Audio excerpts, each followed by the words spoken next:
الشيطان اللعين الرجيم. بسم الله الرحمن الرحيم. الحمد لله رب العالمين، والصلاة والسلام على سيدنا وشفيعنا أبي القاسم محمد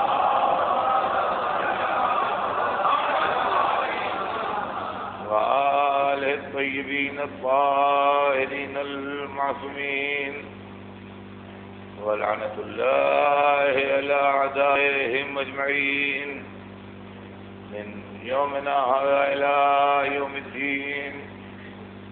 أما بعد، فقد قال الله سبحانه تبارك وتعالى في كتابه المبين وهو أصدق الصادقين: إن الدين عند الله الإسلام. صلوات بھیجتے ہیں.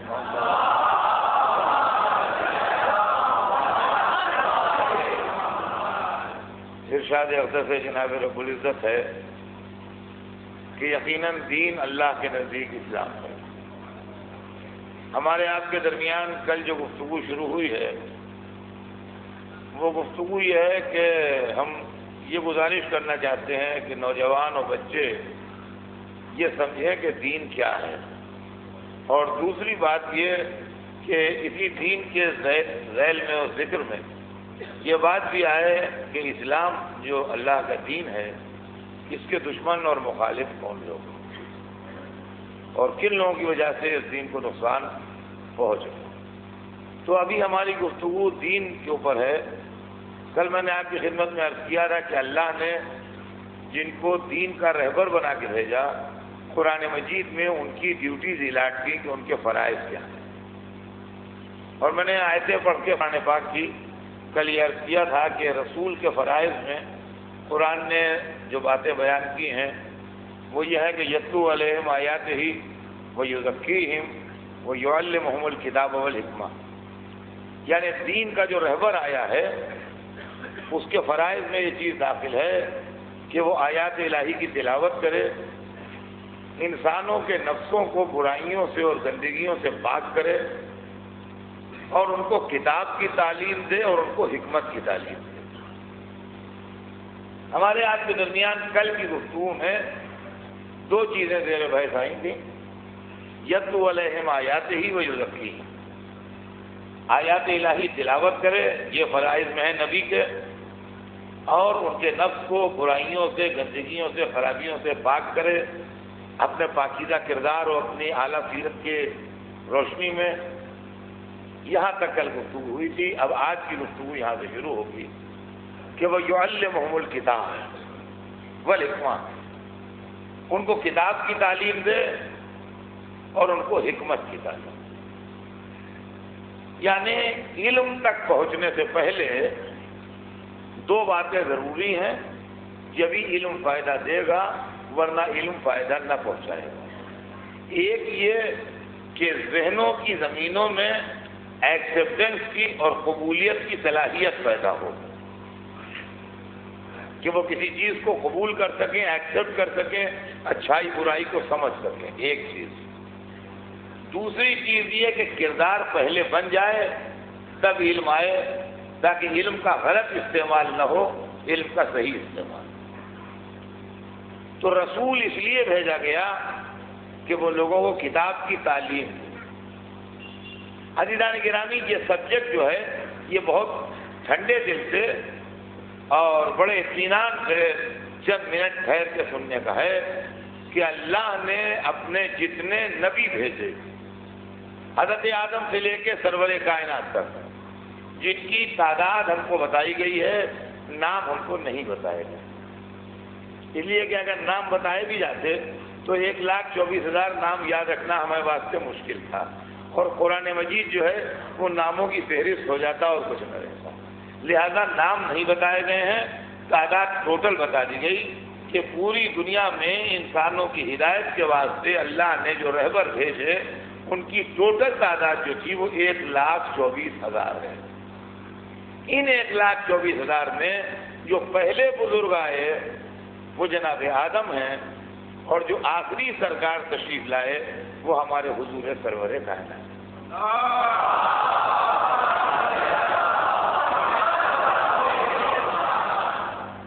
پیغمبر کا کام کیا ہے کہ وہ کتاب کی تعلیم دے۔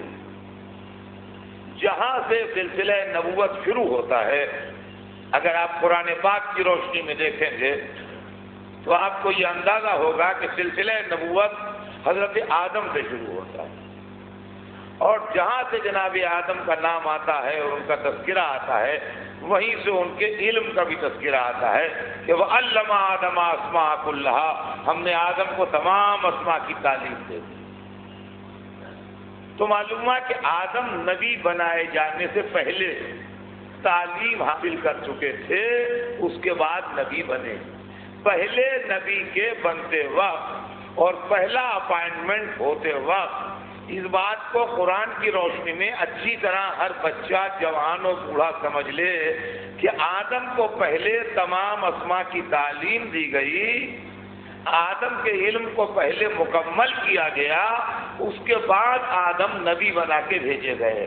اور یہ بات دماغ بھی تسلیم کرتا ہے کہ پہلے لڑکے کی تعلیم مکمل ہو جائے، اس کے بعد کہیں بحیثیت ٹیچر اس کا اپائنٹمنٹ ہوگا۔ یہ ممکن نہیں ہے کہ لڑکا ٹیچر اپائنٹ کر دیا جائے، تعلیم بعد میں ہو۔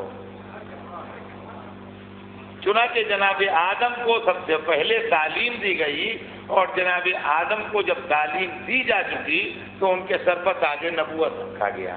یہاں سے یہ رسم ہماری سمجھ میں آ گئی کہ مزاج مشیت یہ ہے کہ پہلے تعلیم دیتا ہے اور اس کے بعد بھیجا جاتا ہے۔ دوسری بات جو حضرت آدم کے ذریعے سمجھ لینا چاہیے ہر ایک کو، وہ یہ کہ آدم بنائے گئے وہاں، بھیجے گئے یہاں، تعلیم ہوئی وہاں، تعلیم دی یہاں۔ اس سے اس بات کا بھی اندازہ لگا لیجئے کہ نبی کے لیے یہ مطالبہ ناجائز ہے کہ وہ یہاں پڑھے گا۔ نبی کے لیے یہ مطالبہ ناجائز ہے کہ وہ یہاں پڑھے گا، بلکہ نبی پڑھے گا وہاں، پڑھائے گا یہاں، تعلیم وہاں پائے گا، تعلیم دے گا یہاں۔ اب جو لوگ ڈھونڈتے پھرتے ہیں کہ محمد عربوں میں کس کے سامنے پڑھے اور کہاں پڑھے، مکے مدینے میں، تو یا نبی نہ مانیے یا تلاش چھوڑ دیجیے۔ صلوات بھیجتے ہیں محمد۔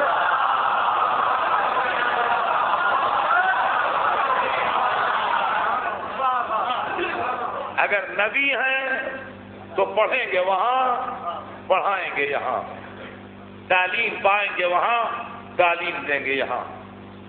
اور تعلیم دین کو کون دے گا؟ یہ بھی سمجھ لیجئے، نبی کا استاد کون ہوتا ہے؟ نبی کو استاد ہم آپ میں سے کوئی پڑھا لکھا، کوئی فلسفی، کوئی دانشور، کوئی اسکالر نبی کو پڑھانے کے لیے کمپیٹنٹ نہیں ہے۔ نبی کا ایک ہی استاد ہوتا ہے اور وہ ہے اللہ۔ اللہ نے جناب آدم کو اسماء کی تعلیم دی اور کسی نے نہیں دی۔ تو جب آدم کو اللہ پڑھا کے بھیجے گا تو کیا خاتم کو اللہ پہ پڑھائے بھیج دے گا؟ تو نبی نے تعلیم وہاں پائی اور اس کے بعد یہاں آئی۔ اس کے بعد جو پیغمبروں کے تذکرے ملتے ہیں تو اکثر پیغمبروں کے نام کے ساتھ ان کے علم کا تذکرہ ملتا ہے۔ جناب نوح کو صحیفے دیے گئے اور وہاں سے تعلیم دے کے بھیجا گیا۔ جناب ابراہیم آسمانی صحیفے لے کے آئے اور اللہ کی سرکار سے تعلیم دے کے۔ جناب موسیٰ اور عیسیٰ آسمانی کتابیں لے کے آئے اور اللہ کے یہاں سے تعلیم لے کے آئے۔ چنانچہ اس میں جناب عیسیٰ نے پیدا ہوتے ہی کہا آتانی الکتاب وجعلنی نبیا، اللہ نے مجھے کتاب دی ہے اور مجھے نبی بنایا ہے۔ یعنی ابھی ابھی پیدا ہوئے ہیں حضرت عیسیٰ، پیدائش کو مشکل سے گھنٹہ ڈیڑھ گھنٹہ گزرا ہے، اور فرما رہے ہیں کہ آتانی الکتاب وجعلنی نبیا، مجھے کتاب دی گئی ہے اور مجھے نبی بنایا گیا ہے۔ معلومہ کتابیں کہیں اور ملتی ہیں، نبی کہیں اور بنتے ہیں، یہاں پڑھانے آتے ہیں۔ تو یہ مسئلہ ہے۔ جناب یوسف کہتے ہیں کہ مجھے تعبیر رویا کا علم دیا گیا۔ یوسف بھی نبی ہیں، یوسف کے ساتھ علم کا تذکرہ۔ جناب سلیمان کہتے ہیں کہ مجھے منطق طیر کی تعلیم دی گئی. معلوم ہے کہ نبی جو ہے وہ اللہ کی سرکار سے علم لے کے آتا ہے. تو عزیزان گرامی مسئلے کو سمجھیے کیا ہے. علم کائنات عالم کی رونق ہے. علم دنیا کی زینت ہے. علم انسانی اختیارات کے سلسلے کو آگے بڑھانے والا جوہر ہے. علم اسپتالوں میں علاج جو کر رہا ہے وہ علم کر رہا ہے. گہرے سمندروں میں رہنمائی جو کر رہا ہے وہ علم کر رہا ہے. ہواؤں میں لے کے جو اڑ رہا ہے وہ علم لے کے اڑ رہا ہے. ہر چیز کی تحقیق جو کر رہا ہے وہ علم کر رہا ہے. جو آپ اپنے گھر میں بیٹھے بیٹھے دنیا بھر سے باتیں کر لیتے ہیں وہ علم کی وجہ سے کر لیتے ہیں. جو آپ اپنے روم میں ریموٹ کنٹرول دبا کے پوری دنیا کا منظر دیکھ لیتے ہیں یہ علم کی بدولت دیکھ لیتے ہیں. کائنات عالم میں جتنی روشنی ہے وہ سب علم کی ہے. جتنی رنگا رنگی ہے وہ سب علم کی ہے. جتنی زیبائش ہے وہ سب علم کی ہے. جتنا کمال ہے وہ سب علم کا ہے. جتنی چمک دمک ہے وہ سب علم کی ہے. دنیا میں جو کچھ ہے وہ علم کی وجہ سے ہے. میں اپنے بیان کو اگر پھیلاؤں تو لفظ علم کا پورا 1 گھنٹہ بول دوں تو نامکمل رہے گا. لہذا مختصر کروں اپنے بیان کو کہ 2 جملے ذہن میں ہمیشہ رکھیے کہ علم اگر چپ رہے تو قرآن کہلاتا ہے, بولے تو علی بن جاتا ہے.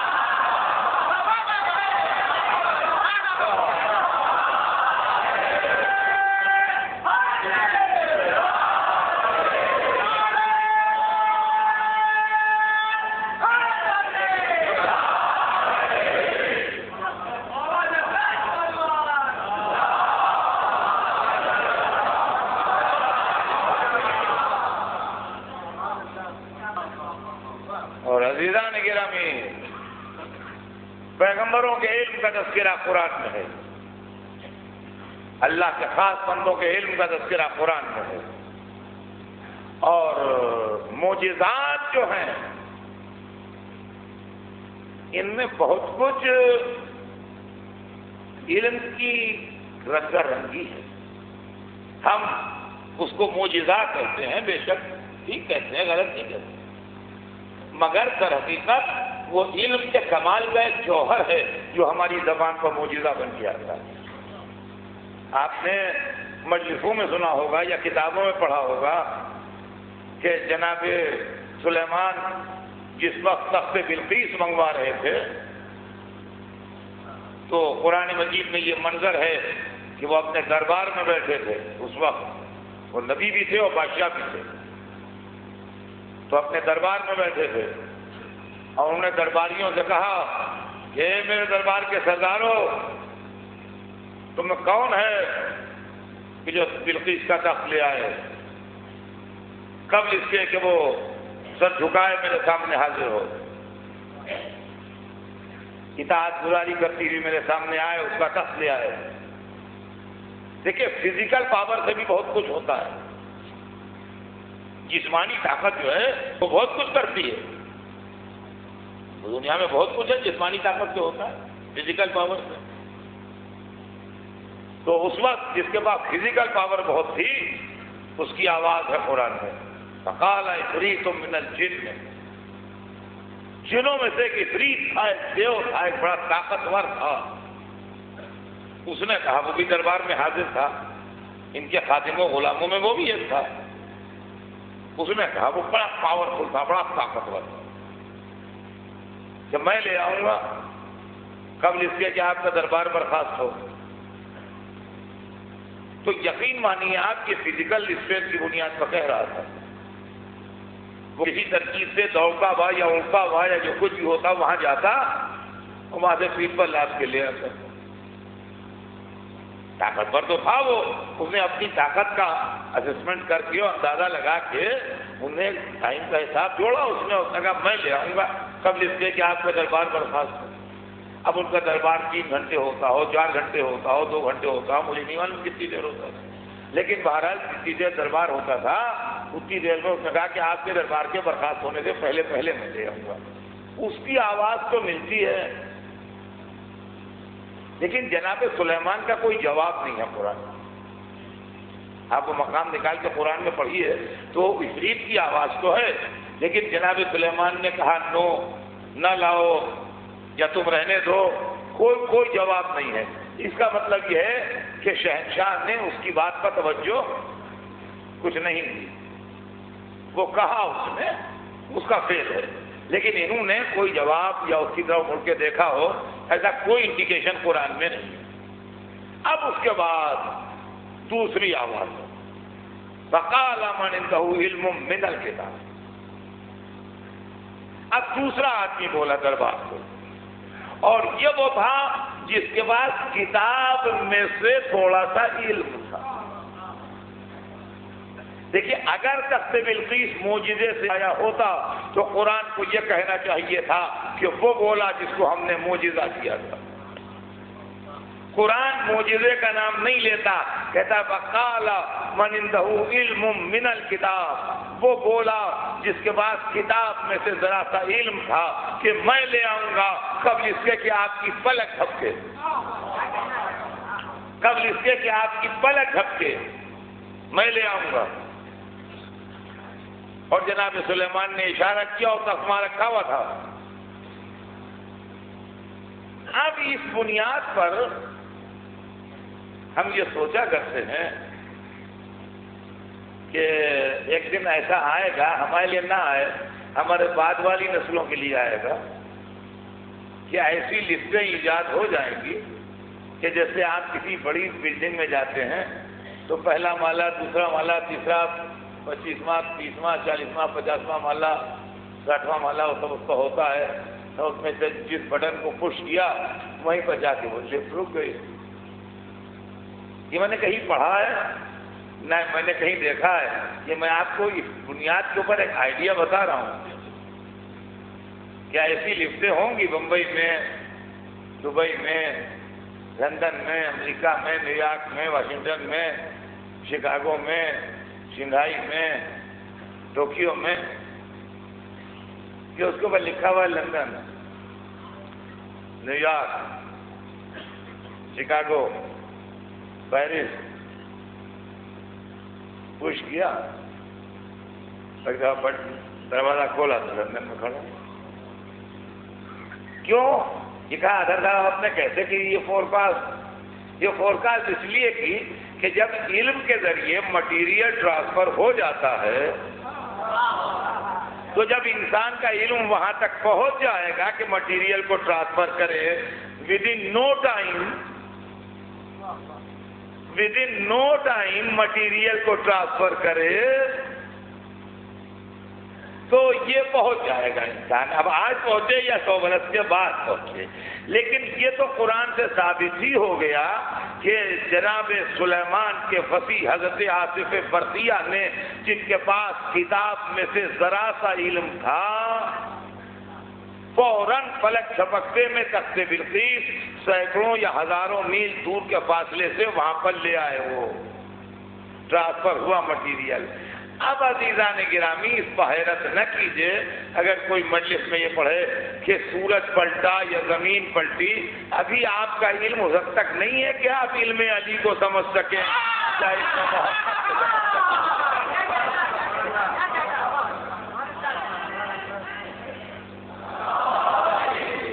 ابھی علم وہاں تک نہیں پہنچا ہے۔ جب علم پہنچ جائے گا تو معجزات آسان ہو جائیں گے، ان کا سمجھنا آسان ہو جائے گا۔ حضور سرور کائنات کے علم کا اندازہ ہے آپ کو کتنا علم تھا اللہ کے حبیب کے پاس، جس کو کتاب میں سے دیا گیا اور اس کو کچھ دیا گیا اور اس کو کچھ دیا گیا۔ پیغمبروں کی آوازیں ہیں قرآن مجید میں کہ ہم کو ہر ایک چیز میں سے ذرا ذرا سا ملا ہے، جس کو جتنی ضرورت تھی اس کو دیا گیا، جس کو جتنی حاجت تھی اس کا دیا گیا، جس کو جتنا کام لینا تھا اس کو دیا گیا۔ لیکن جب حبیب کو بھیجا اور حبیب کے علم کا تذکرہ ہوا قرآن میں تو یہ نہیں کہا گیا کہ ہم نے تمہیں کتاب میں سے علم دیا یا ہم نے ہر چیز میں سے تھوڑا تھوڑا سا تم کو دیا، بلکہ علم رسول کا جہاں پر تذکرہ آیا تو کہا گیا علمک ما لم تکن تعلم، اے حبیب ہم نے تمہیں وہ سب بتا دیا جو تمہیں نہیں معلوم تھا۔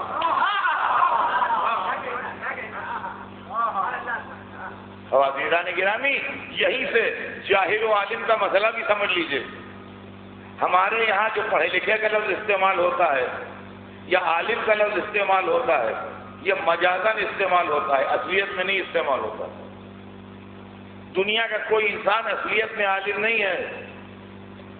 ارے ان کا اثر صاحب بہت قابل ہیں، یہ آپ محض مذاق کر رہے ہیں اثر صاحب سے جو کہہ رہے ہیں بہت قابل ہیں، یہ کہیے کہ اثر صاحب بہت بڑے جاہل ہیں تو یہ بات بہت صحیح ہے۔ اس کی وجہ یہ ہے کہ اتنے بڑے جاہل ہیں، اتنے بڑے جاہل ہیں کہ جہالت کا آپ اثر صاحب کی اندازہ لگائیے کتنا ہے۔ اثر صاحب کے لیے علم و جہل میں الیکشن ہوا، لینگویجز کا خالی تو دنیا میں 5000 لینگویجز بولی جاتی ہیں یا سمجھی جاتی ہیں، لہجے یا زبانیں ہیں۔ ان کا اثر صاحب آپ کتنی جانتے ہیں؟ کا اردو کو ہماری مدر لینگویج وہ جانتے ہیں، پھر کا فارسی کو استاد رہے ہیں زندگی بھر لہذا پرشین جانتے ہیں، اچھا 2 ہوئی، اور کا چونکہ مولویت پڑھی تھی لہذا تھوڑی سی عربی جانتے ہیں، 3 لینگویج ہوئی، کا بعد میں یونیورسٹی جوائن کی تھی تھوڑی سی انگریزی جانتے ہیں، 4 لینگویجز ہوئیں، پھر کا دیش میں رہتے ہیں تو ہندی یہاں کی سرکاری زبان ہے، کچھ ہندی جانتے ہیں، 5 زبانیں ہوئیں۔ اس کے آگے کا نہیں جانتے تو معلومات بھائی الیکشن کا رزلٹ کیا آیا؟ کا علم کو 5 ووٹ ملے، جہالت کو 4995 ووٹ ملے۔ تو میاں علم کی تو ضمانت بھی ضبط ہو گئی، عالم کہاں سے ہے؟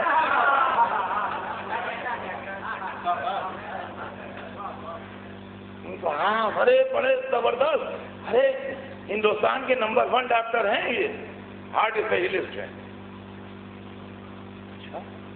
آئیے تشریف لائیے، عزت افزائی، ہارٹ اسپیشلسٹ ہیں، ہندوستان کے نمبر 1 ہیں، اتنے بڑے قابل۔ ان کا میڈیکل سائنس میں تو بڑا آپ کا نام ہے، اور کیا کہنا آپ کا، بے شک، لیکن ڈاکٹر صاحب کڈنی کے متعلق کچھ کہنا بھائی وہ میرا سبجیکٹ نہیں ہے، ایئر نوز تھروٹ کے متعلق کچھ فرمائیے گا، کہ میں نے اس پر کوئی ریسرچ نہیں کی۔ لنگس کے لیے کچھ ارشاد ہوگا، کہ نہیں میں ہارٹ کا ہوں، آپ ہارٹ کے بارے میں بات کیجیے۔ تو اپنے سبجیکٹ ہی میں پہلے تو یہ گڑبڑ ہوئی، کیونکہ ڈاکٹر صاحب وہ ہائی کورٹ سے نوٹس آیا ہے کہ میں لیگل ایکسپرٹ نہیں ہوں، آپ کسی وکیل کے پاس جائیے۔ کہیں گے ڈاکٹر صاحب اس میں اگر سلیب لگوائیں تو کتنا لگے گا؟ ان کا مجھ سے کیا تعلق کتنا لگے گا؟ ان کا ڈاکٹر صاحب کچھ میرا نیز کی شاعری کے لیے ارشاد ہو، پھر میں لٹریچر کا آدمی نہیں ہوں، میں میرا نیز کی شاعری کے لیے کیا جانوں؟ اچھا ڈاکٹر صاحب تو یہ جو مارکیٹ کا اتار چڑھاؤ آج کل پیسے کا ہو رہا ہے، اس کے لیے کچھ بتائیے۔ کہ میرا اس سے کوئی تعلق نہیں بھائی، میں یہ سب کچھ نہیں جانتا ہوں۔ تو ہر جگہ تو نہیں عالم کہاں کے ہیں؟ ارے عزیزان گرامی اب سنیے، اللہ نے جن کو علم دے کے بھیجا تھا وہ کیسے تھے۔ یہ کہنا کہ میں عالم ہوں یہ بھی عیب نہیں ہے، آدمی اپنے کو بڑھا چڑھا کے پیش کرے یہ بھی مناسب نہیں ہے، اور جانتے ہوئے یہ کہہ دوں کہ نہیں جانتا تو جھوٹ بولا میں۔ اگر میں ایک چیز جانتا ہوں اور میں کہہ دوں میں نہیں جانتا تو میں جھوٹ بولا، اور اگر میں سینہ ٹھوک ٹھوک کے کہوں کہ ارے میں جانتا ہوں، میں قابل ہوں، میں عالم ہوں، تو یہ تعلی اور اپنے کو اونچا بنانا یہ بھی اچھا نہیں ہے، یہ بھی برا سمجھا جاتا ہے۔ اب سنیے کہ جن کو اللہ نے صحیح معنوں میں عالم بنایا تھا انہوں نے اپنے علم کا اظہار کیوں کر کیا؟ دیکھنے میں لفظ اتنا ہلکا ہے کہ کسی کے دماغ کا گرا نہ گزرے، لیکن اصلیت میں اتنا بھاری ہے کہ دنیا میں کسی کے اوپر پورا نہ اترے، کوئی اس وزن کا لفظ کا وزن اٹھا نہ سکے۔ چھٹے امام سے پوچھا کسی نے،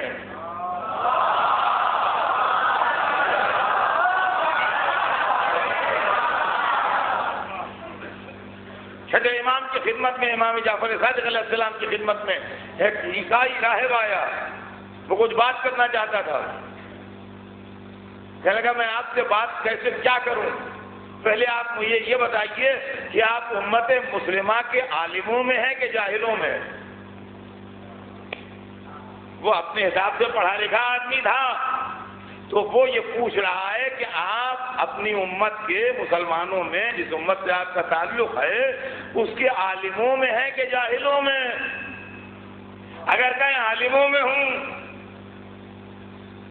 تو تعلی اور اونچائی ظاہر کر رہے ہیں، اگر کہیں جاہل ہوں تو خلاف واقعہ ہے۔ غلط بیانی ہے، معصوم کیسے غلط بیانی کرے؟ خدا کی قسم لفظ بڑا سادہ کہا مگر بڑا جامع فرمایا، فرمایا جاہل نہیں ہوں، جاہل نہیں ہوں۔ آپ بتائیے دنیا میں کوئی شخص کہہ سکتا ہے کہ میں جاہل نہیں ہوں؟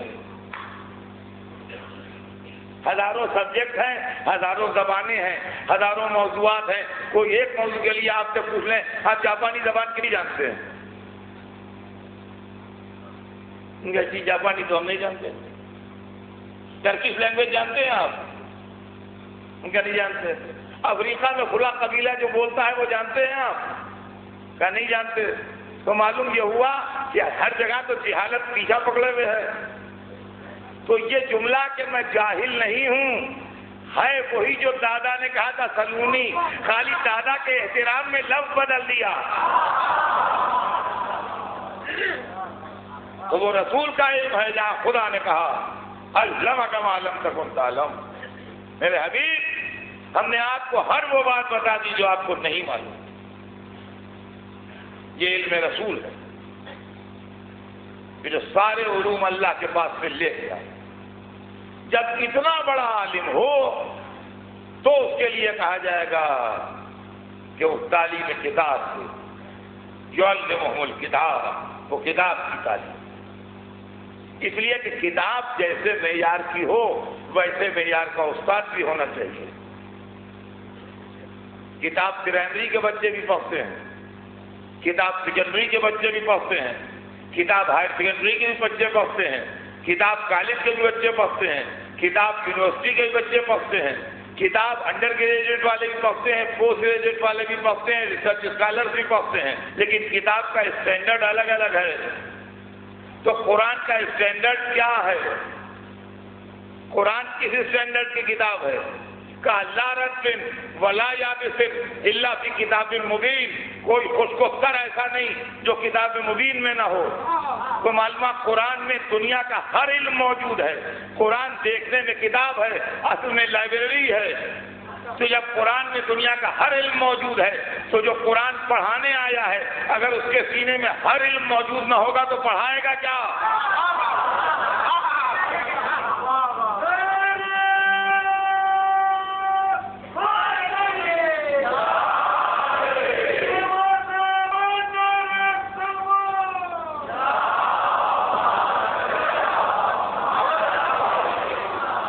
اگر اس کے سینے میں ہر علم موجود نہ ہوگا تو پڑھائے گا کیا؟ اور دنیا میں کون سا کالج ایسا ہے، کون سی یونیورسٹی ایسی ہے، کون سا انسٹیٹیوشن ایسا ہے کہ جو یہ کہے کہ ہم ہر علم پڑھاتے ہیں؟ تو جب آپ کی دنیا میں کوئی ادارہ ایسا بنا ہی نہیں کہ ہر علم پڑھائے تو محمد کو پڑھائے گا کون؟ تو محمد کا استاد وہی ہوگا جہاں علم ذات ہے۔ اچھا محمد نے تو پڑھ لیا لیکن علم اگر کہیں پر پانی کی طرح رک جائے اور آگے نہ بڑھے تو اس کا فیض تو ختم ہو گیا۔ ٹھیک ہے آپ بہت بڑے عالم ہیں، بہت عمدہ بات ہے، مگر آپ نے اپنا علم کسی کو ٹرانسفر نہیں کیا، تو اس کا مطلب یہ کہ آپ تو بہت بڑے ہیں لیکن آپ کے آگے چراغ سے چراغ جلا نہیں۔ تو محمد نے علم ٹرانسفر کسے کیا؟ بتائیے محمد نے علم ٹرانسفر کسے کیا؟ اس لیے کہ علم پانی اگر رک جائے تو کتنا ہی گہرا کیوں نہ ہو فائدہ کیا پہنچائے گا؟ فائدہ تو جبھی پہنچائے گا جب دریا بن کے علاقوں کو سیراب کرتا ہوا گزرے۔ تو اب سمجھ میں آیا کہ کسی ایک کو تو پڑھایا ہوگا، تو جس ایک کو پڑھایا ہوگا اس نے کیا کہا؟ کہا سلونی، پوچھو مجھ سے جو پوچھتے ہو۔ اور عزیزان گرامی علی کے علم کا مسئلہ بھی عجیب ہے۔ دو جملوں میں علم علی کو بھی سمجھ لیجئے، اس لیے کہ آگے جب ہم اسلام کی ڈیٹیل بیان کریں گے تو علی کا تذکرہ بحیثیت عالم اور اسکالر آئے گا۔ علی اسلام میں ان کے سلسلے میں جو بھی اختلافات ہیں کہ وہ امام تھے یا نہیں تھے، معصوم تھے یا نہیں تھے، یا مولا کائنات تھے یا نہیں تھے، وہ سب جو بھی ہو، لیکن بہت بڑے عالم تھے، اس سے کسی کو انکار نہیں ہے۔ حضرت علی اپنے دور میں سب سے بڑے عالم اور سب سے بڑے اسکالر تھے، اس میں کسی کو اختلاف آج تک دنیا میں نہیں ہوا 1400 برس۔ اور علی کے علم کے سلسلے میں کسی نے ایک جملہ بھی آج تک نہیں کہا۔ تو علی سب سے بڑے عالم تھے اپنے دور میں، علم بغیر پڑھے آتا نہیں، علم بغیر پڑھے آتا نہیں۔ علی کو پورے عرب میں علی کے علم کے ڈنکے بج رہے ہیں۔ آج کا مزاج یہ ہے کہ اتنی سی بات فضیلت کی ہوتی ہے تو ڈنکا بجاتے ہیں کہ ہم وہ ہیں جس نے یہ فضیلت پائی۔ اگر کسی عرب فیملی نے، کسی گھرانے نے مکے میں، مدینے میں، شام میں، مصر میں کسی جگہ کی کوئی فیملی نے علی کو پڑھایا ہوتا تو جب علی کے علم کے ڈنکے بجے ہیں تو اس فیملی کو کہنا چاہیے تھا علی ہمارے خاندان کے شاگرد ہیں، ہمارے باپ نے پڑھایا تھا علی کو، ہمارے دادا نے سکھایا تھا علی کو، ہمارے پاس بچپن میں کتاب لے کے ہمارے گھر پر آیا کرتے تھے۔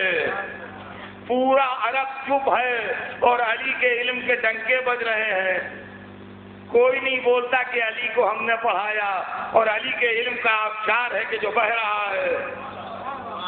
تو جب کوئی نہیں بولا تو ہم نے علی سے پوچھا، یا علی یہ بتائیے کہ آپ کو پڑھایا کس نے جو آپ اتنے بڑے عالم ہو گئے؟ اس لیے کہ سارا عرب تو چپ ہے، کوئی بول نہیں رہا ہے، کسی فیملی کا کوئی آدمی اٹھ کے یہ کہہ نہیں رہا ہے کہ علی کو ہم نے پڑھایا ہے۔ تو آپ کو کس نے پڑھایا جو آپ اتنے بڑے عالم ہو گئے؟ تو انہوں نے ایک دفعہ نہیں اپنے استاد کا نام 2 دفعہ بتایا، وہ ایک ہی نام بتایا۔ ایک دفعہ فرمایا کہ علمنی رسول اللہ الف باب، رسول نے مجھ کو 1000 دروازے علم کے سکھائے اور ہر دروازے سے میں نے 1000 خود کھولے۔ خیر وہ ان کی ذہانت وہ الگ بات ہے، لیکن رسول نے مجھ کو 1000 دروازے علم کے سکھائے، یہ بات مولا علی نے کہی ہے۔ یہ دوبارہ پھر نام بتایا اس دوسرے موقع پر استاد کا کہ زکانی رسول اللہ زکن زکا، رسول نے مجھ کو علم اس طرح بھرایا جیسے پرندہ اپنے بچے کو دانہ بھراتا ہے۔ تو اب ہماری سمجھ میں، آپ کی سمجھ میں تو یہ آیا ہوگا کہ پھر پرابلم سالو ہو گئی۔ بھائی علی اس سے بڑے اسکالر ہیں، علی کے استاد کا نام نہیں معلوم تھا۔ جب ہم نے پوچھا علی سے خود کہ آپ کا استاد کون ہے تو ہمیں نام بتا دیا کہ میرے استاد رسول اللہ ہیں، مگر میرے خیال میں ابھی پرابلم سالو نہیں ہوئی، اس لیے کہ علی کے علم کے بج رہے ہیں ڈنکے۔ علی کی استادی کا دعویٰ پورے عرب میں کوئی کر نہیں رہا ہے۔ علی سے جب پوچھا تو کہتے ہیں میرے استاد رسول اللہ تھے، امت کہتی ہے رسول خود بے پڑھے تھے۔ صلوات اور محمد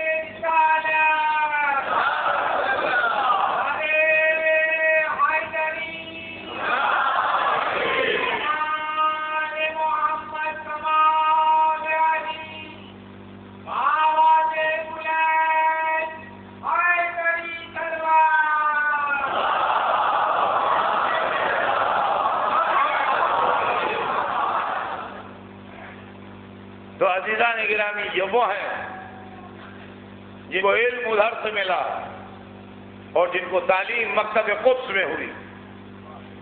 اور عزیزان گرامی بس یہ سن لیجئے کہ اسلام دین علم ہے، اسلام کی کتاب کتاب علم ہے، اسلام کا رسول رسول علم ہے، اس کا وسیع باب شہر علم ہے،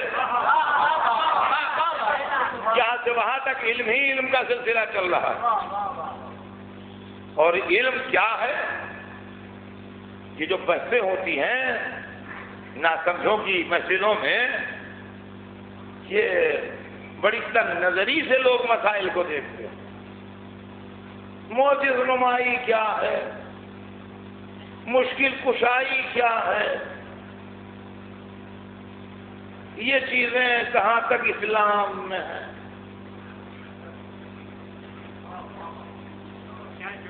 معجز نمائی بھی علم ہے، مشکل کشائی بھی علم ہے. جو چیزیں آج آپ کے گھریلو استعمال میں ہیں، اکبر بادشاہ کے زمانے میں یہ سب معجزہ تھیں.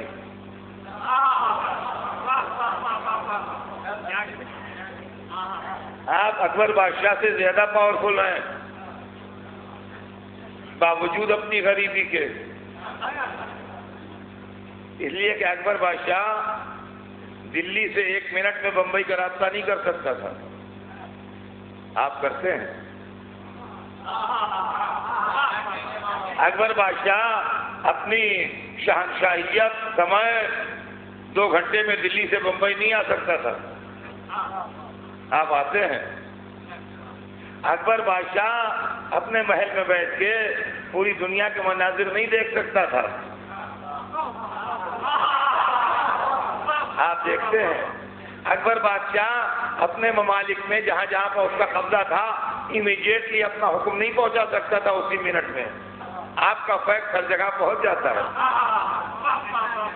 آپ بتائیے آپ اکبر بادشاہ زیادہ پاورفل ہیں کہ نہیں ہیں؟ آپ کے مقابلے میں اکبر بادشاہ جو ہے بہت کمزور ہے، وہ بہت حقیر مخلوق ہے. اس لیے کہ اکبر بادشاہ کی سواری 1 گھنٹے میں مشکل سے 15 سے لے کے 20 کلومیٹر چلتی تھی. آپ کی سواری 1 گھنٹے میں 900 کلومیٹر تک چلتی ہے. تو اکبر بادشاہ آپ سے بہت پیچھے ہے کہ نہیں ہے؟ یہ اور بات ہے کہ وہ اکبر بادشاہ ہے، ہم اکبر بادشاہ نہیں ہے. لیکن ہم کو اکبر بادشاہ سے زیادہ پاورفل بنا دیا ہے علم نے.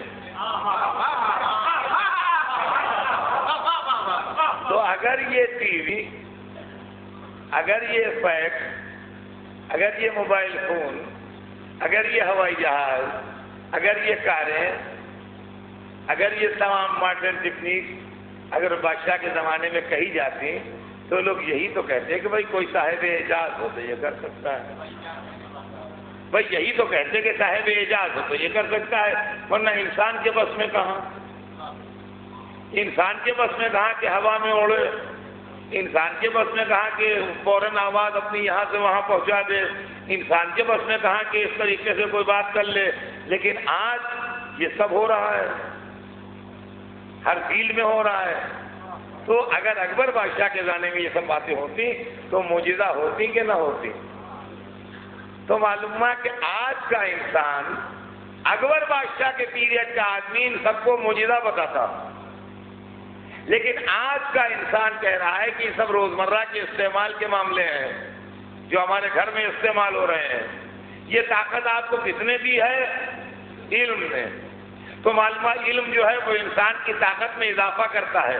تو اگر جس کے پاس پوری کتاب کا علم ہے اور دن پر بیٹھ کے سلونی کہتا ہے ہم اسے معجز نما کہیں تو حیرانی کا ہے کیا ہے؟ اس لیے کہ 400 800 1000 برس کے بعد ہو سکتا ہے وہ چیزیں جو ہیں وہ روزمرہ کے استعمال کی ہوں. تو اس وقت معلوم ہوگا کہ رہبر جس وقت آیا تھا وہ اپنے وقت کی دنیا سے کئی 1000 سال آگے تھا. ابھی مشکل کشائی بھی ایسے ہی ہے معجز نمائی کی طرح. مشکل کشائی بھی معجز نمائی کی طرح ہے.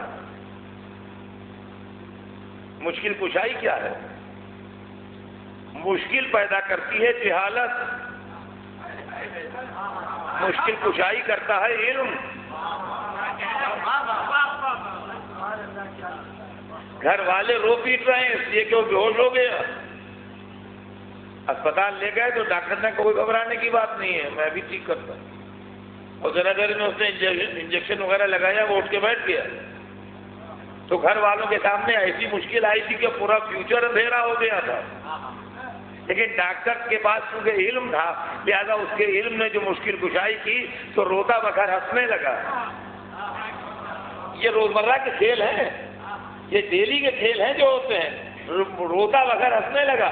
کیوں؟ اس لیے کہ مشکل کشائی کرتا ہے علم، مشکل پیدا کرتا ہے جہل. جنگل میں کار فیل ہو گئی، ہمارے لیے مشکل تھی، ادھر سے کوئی میکینک آ رہا تھا، اس نے ٹھیک کر دی، مشکل حل ہو گئی. مشکل پیدا کی ہمارے نہ جاننے میں، مشکل حل کی اس کے جاننے میں. معلومہ مشکل کریٹ کرتی ہے جہالت، مشکل کشائی کرتا ہے علم. چونکہ ہم دنیا کے جاہل لوگ ہیں جن کے لیے قرآن کہتا ہے اخرجکم من بطون امہاتکم لا تعلمون شیئا، تم ماں کے پیٹ سے یوں باہر آئے کہ کچھ نہیں جانتے تھے. چونکہ ہم جاہل ہیں لہذا مشکلوں میں گھرے ہوئے ہیں. لیکن جو ولادت کے ساتھ کتاب پڑھتا ہے وہ عالم پیدا ہوا ہے. صلوات بھیجتے ہیں محمد.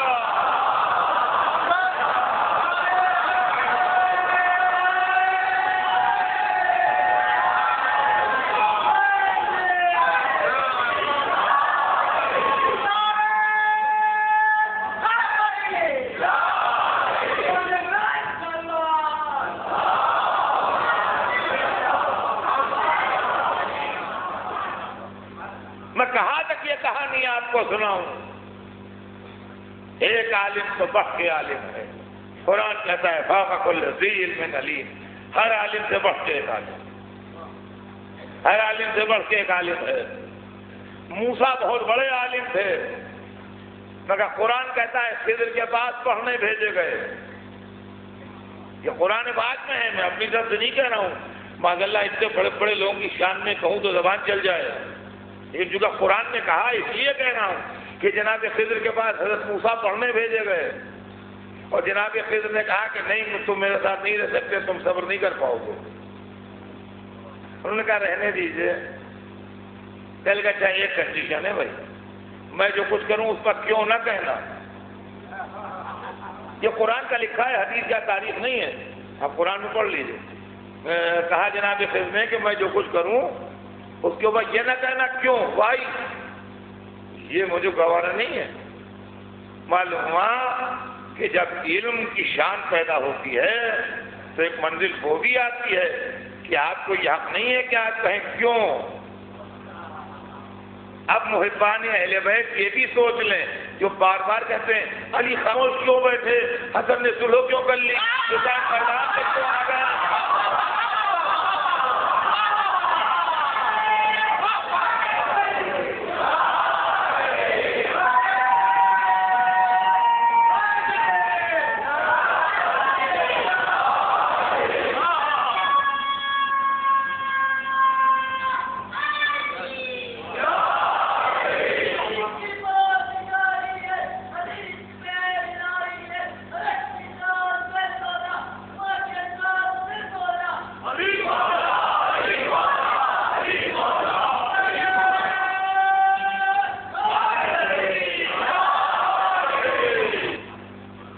عزیزان گرامی یہ بھی سمجھ لیجیے قرآن پاک میں قصہ بہت ڈیٹیل میں ہے، بہت ڈیٹیل میں قرآن پاک میں پورا قصہ لکھا ہوا ہے.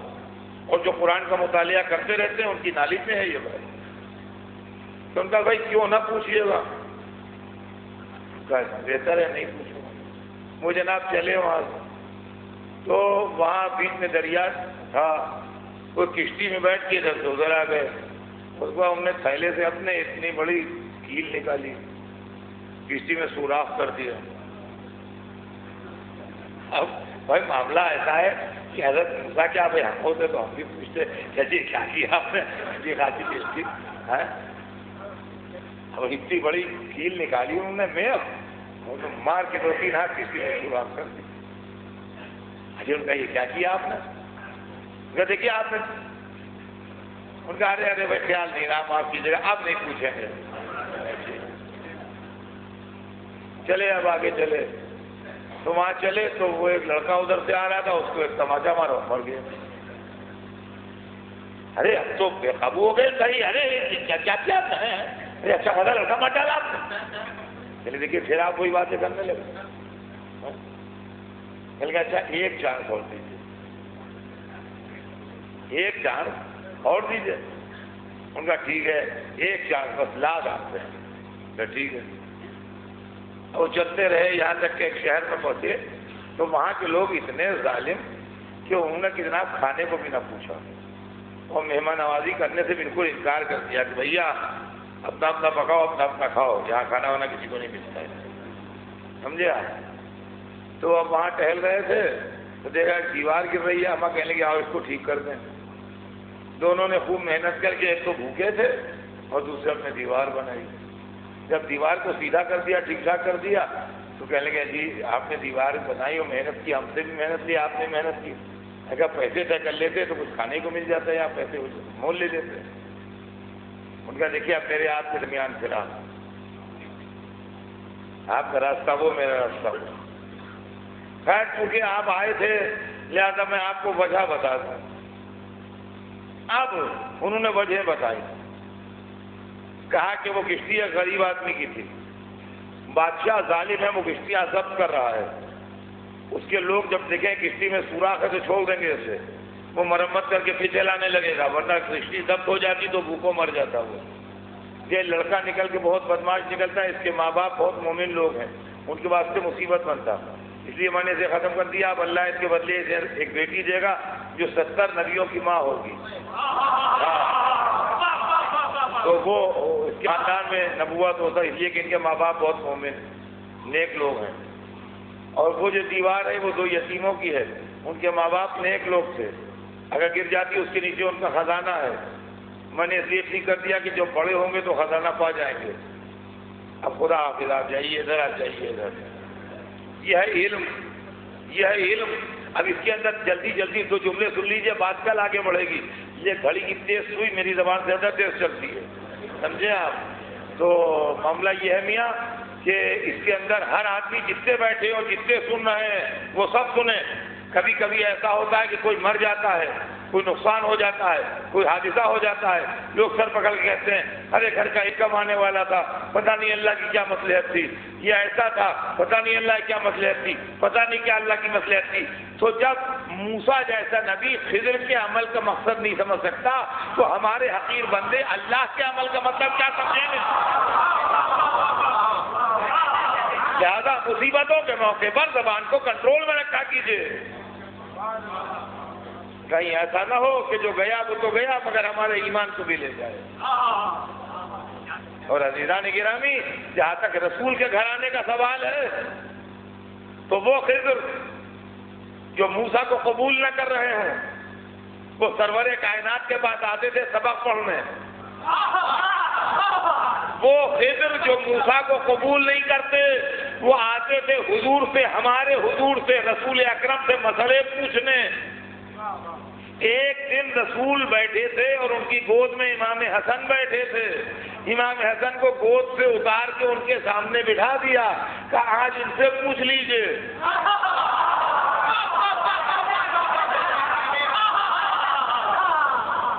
عزیزوں، اگر آپ کسی بزرگ سے مسئلے پوچھنے کسی عالم سے جائیں اور اس کی گود میں اس کا پوتا نواسا بیٹھا ہو اور وہ آپ کی طرف بٹھا دے اس کو کہ اس سے پوچھ لیجئے، تو آپ کا ری ایکشن کیا ہوگا؟ آپ بچے کو دعا دیں گے اللہ ترقی دے اور اللہ آپ سے بہتر کرے اور بھلا کرے، انشاءاللہ یہ بھی پڑھیں گے، عالم نکلیں گے، ایک دن ان سے بھی پوچھیں گے، مگر ابھی یہ بچہ کیا بتائے گا؟ ابھی تو سرکار آپ بتا دیجیے ہے، سوائے اس سے کہ بڑی تہذیب سے بچے کو دعائیں دے کے اور اس کے مستقبل کے لیے اچھے خواہشات پیش کر کے، لیکن یہ 4 برس کا 5 برس کا بچہ یہ کیا بتائے گا؟ حضور آپ ارشاد فرمائیں کہ مذاق مجھ سے نہ کریں، لیکن سمجھدار تھے نا، خضر عالم تھے، اگر کوئی جاہل ہوتا تو یہی کرتا، خضر عالم تھے، جانتے تھے کہ محمد کے گھرانے میں سب محمد ہیں۔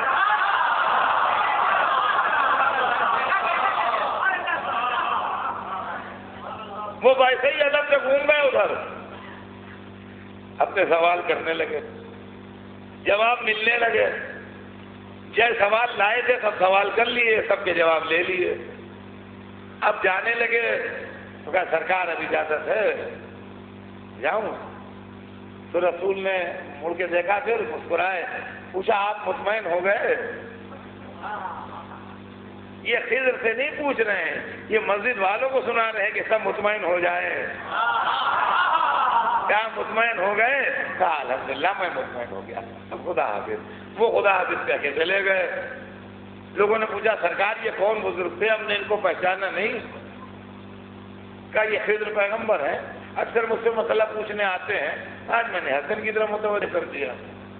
اب پہچانیے علم، اب پہچانیے علم. اپنے اور موسیٰ کے علم کا فرق نہ پیے، پھر موسیٰ اور خضر کے علم کا فرق نہ پیے. پھر سوچئے کہ جو موسیٰ جیسے نبی کو شاگردی میں قبول نہ کرے وہ حسن کے سامنے زانو ادب طے کرتا ہے. پھر علم رسول کا اندازہ لگائیے، جس کا نواسا ایسا ہو اس کا نانا کیسا ہو.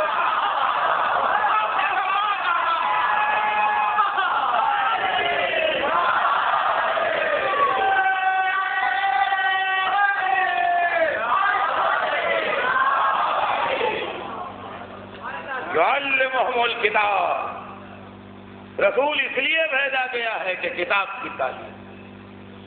زندگی رہی تو بات کل آگے بڑھے. آج تو اتنا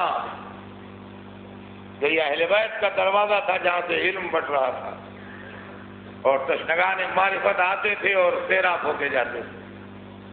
اور عزیزان گرامی، جب کہیں علم ہوتا ہے تو تعصب کی دیواریں گر جاتی ہیں. جب کہیں علم ہوتا ہے تو میرے اور تیرے کا فرق ختم ہو جاتا ہے. جب کہیں علم ہوتا ہے تو اپنے اور پرائے میں امتیاز نہیں رہتا ہے.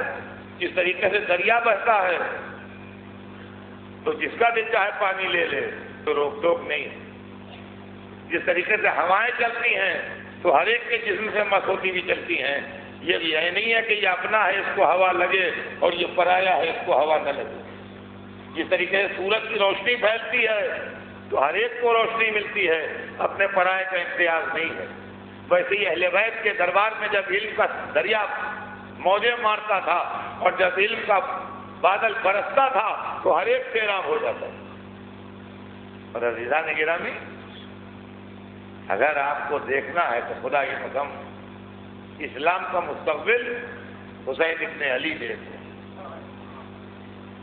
حسین ابن علی دیکھ رہے تھے کہ اگر میں اٹھا تو یہ دین مٹ جائے، اگر میں نہ نکلا تو یہ مذہب فنا ہو جائے، اگر میں نے مقابلہ نہ کیا تو دین خدا کو کوئی بچانے والا نہ رہے گا.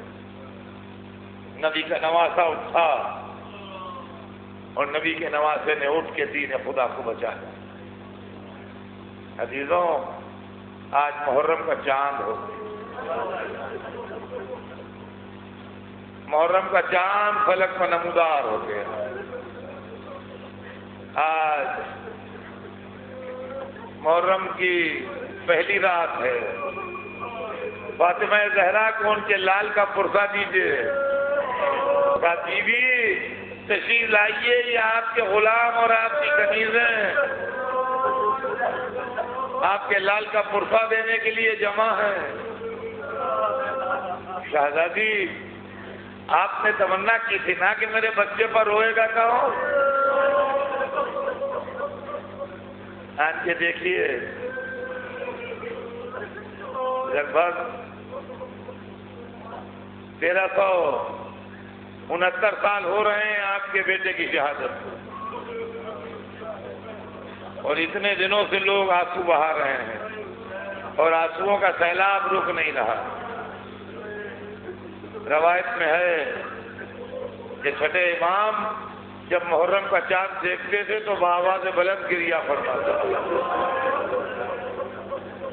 اور اتنا بلند آواز میں گریا کرتے تھے کہ پڑوسیوں کو خبر ہو جاتی تھی کہ محرم کا چاند ہو. بے شک ہم آپ کیا روئیں گے؟ جس کے گھر کا غم تھا، جس کا گھر اجڑ گیا تھا، وہی رونے کا حقدار. چھٹے امام اتنا بلند آواز میں گریا فرماتے ہیں کہ پڑوسی کہتے تھے کہ امام جعفر صادق علیہ السلام رو رہے ہیں، محرم کا چاند ہو گئے. محرم کے چاند ہونے کی پہچان تھی کہ امام کے گریے کی آواز بلند ہوتی تھی اور پڑوس کے رہنے والوں کو خبر ہو جاتی تھی کہ محرم کا چاند نمودار ہو گیا ہے. امام اپنے جد بزرگوار کا گریہ فرماتے. اور عزیزان گرامی، روایتوں میں یہ بھی ہے کہ محرم کی پہلی تاریخ تھی اور امام رضا غریب افسردہ و غمزدہ اپنے گھر میں تشریف فرما تھے. آنکھوں میں آنسو تھے، دل میں یاد حسین تھی، جد کا تصور تھا. عرب کا مشہور شاعر دیبل خدائی آ گیا. دیبل امام کے چاہنے والے تھے، دیبل امام کے عقیدت مندوں میں تھے. جیسے ہی دیبل کو دیکھا فرمایا مرحبا یا دیبل انت ناصرنا و مادحنا. اے دیبل مرحبا، تو ہمارے ناصر ہو، تم ہمارے مداح ہو. اے دیبل محرم کی پہلی ہے، تم نے ہمارے جد کا مرثیہ کہا. آج مجلسوں کے اعلان ہیں یہاں سے وہاں تک، ابھی مجلس سے پہلے اعلان ہو رہے ہیں. اس بمبئی میں پتہ نہیں 30 پتہ نہیں 35 کتنے اشرے ہو رہے ہیں. اس کا اعلان یہاں ہوگا. یہ آج کا دور ہے، وہ 8ویں امام کا دور تھا جب امام اپنے گھر میں سوگوار بیٹھے ہیں. پوچھتے ہیں دیبل میری جد کے لیے مرثیہ کہا ہے؟ دیبل نے کہا حاملہ مرثیہ کہہ کے لایا ہوں، اسی لیے آیا ہوں کہ آپ کو مرثیہ سناؤں. کہا اچھا دیبل ٹھہر جاؤ، ابھی نہیں. اپنے دست مبارک سے پردہ آویزہ کیے. جب پردہ آویزہ فرما چکے تو بیت الشرف میں گئے، سیدانیوں کو بلایا، کہا بیوی آؤ تمہارے جد کا مرثیہ ہو رہا، تمہارے جد کا مرثیہ ہو رہا ہے. جب بیویاں آ گئیں تو امام تشریف فرما ہوئے. اب کہا دیبل ہاں مرثیہ پڑھو. اب دیبل نے مرثیہ شروع کیا.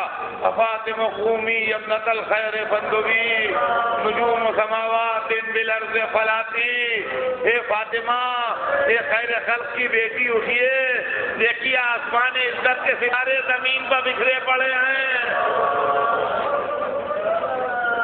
دیبل مرثیہ پڑھ رہے ہیں، امام رو رہے ہیں، سیدانیاں گریہ کر رہی ہیں.